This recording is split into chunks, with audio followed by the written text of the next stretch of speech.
The best sounds are produced when we can draw the bow in a line parallel to the bridge in a track. However, our arms work in circles. And if we are paying too much attention to the line, to the detriment of the natural circular motion of the right arm, our sounds can become thin or strained.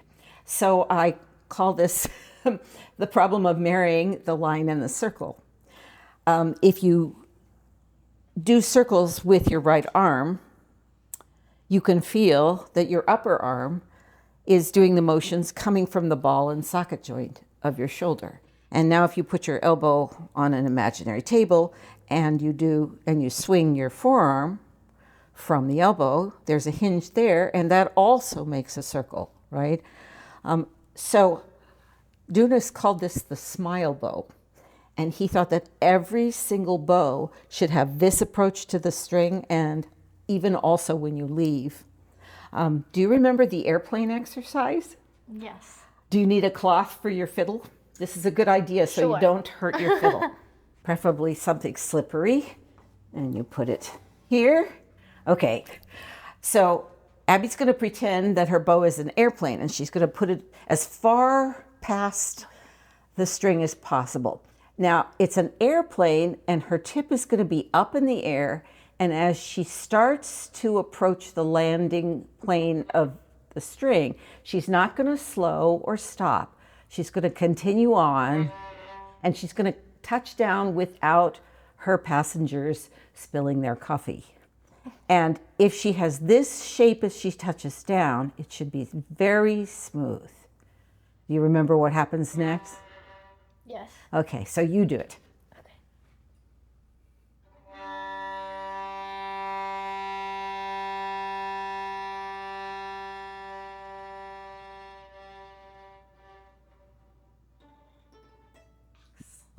And if she lets it go all the way down, you can see that her upper arm has rotated entirely in.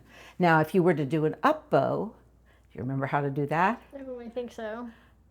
Try the A string. The It's a A little string. easier than the G.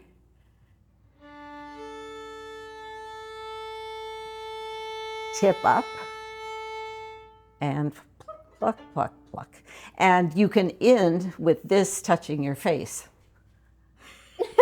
Not your wrist, Oh, your sorry. upper arm. That's right. So what this exercise is doing, besides teaching you this curving approach to the string, is giving you as much upper arm rotation as possible.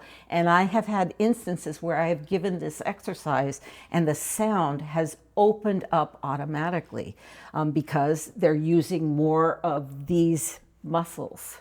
Okay, so now can you think of a chord sequence that would be well played with this particular approach to the string? Maybe 4-note chords? Okay, yeah, maybe a quadruple, yeah, that's nice, a quadruple stop. Okay.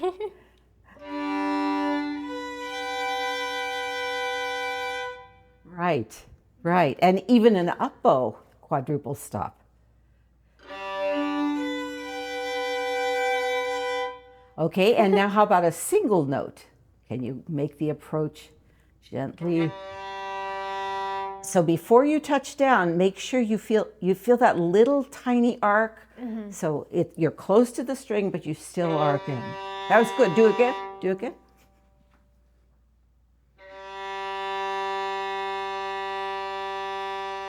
Do the same thing in the middle of the bow. Down bow in the middle of the bow with a little curve in the middle. Starting in the middle. Oh, sorry. Starting in the middle. Yeah. Sorry. A little closer to the tip, a little closer to the, there's the middle. There you go. It's hard in the middle, right? So you can land at any part of the bow. And if you start on the string, you also want to feel this tiny little curve, okay? This is also helpful for spiccato because a spiccato should never be a vertical stroke. It should always have this little arc to it. Could you play a scale? Duddle, duddle, duddle, duddle, duddle, duddle, duddle.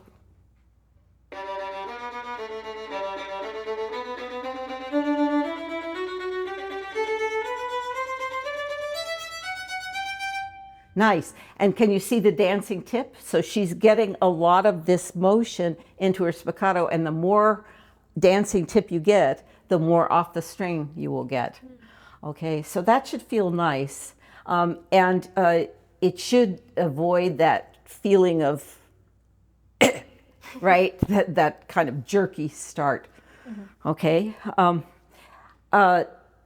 Even during a long bow, can you feel the rotation of your forearm? So from the middle to the tip, see if you can feel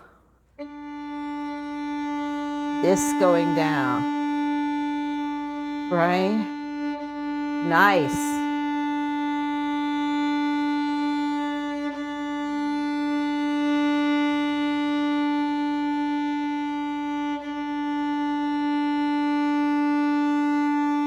And at the tip, I'm hearing a fair amount of change, right? What if you do a little bit of this just before the up bow? So you get a little more tilt for the up bow.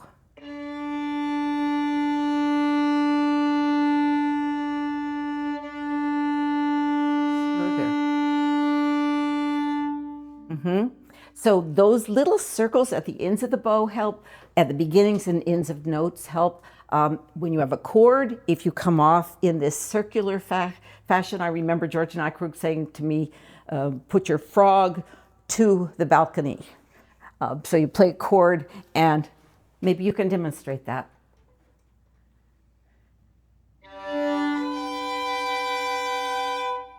And now do one where you just go down with your arm. It's a nice sound, but do you hear it doesn't have the ring at the end? Isn't that interesting? It was perfectly nice sound, but the ring at the end was not there. So you may often wish to have this little extra, little curly cue at the end of your bow.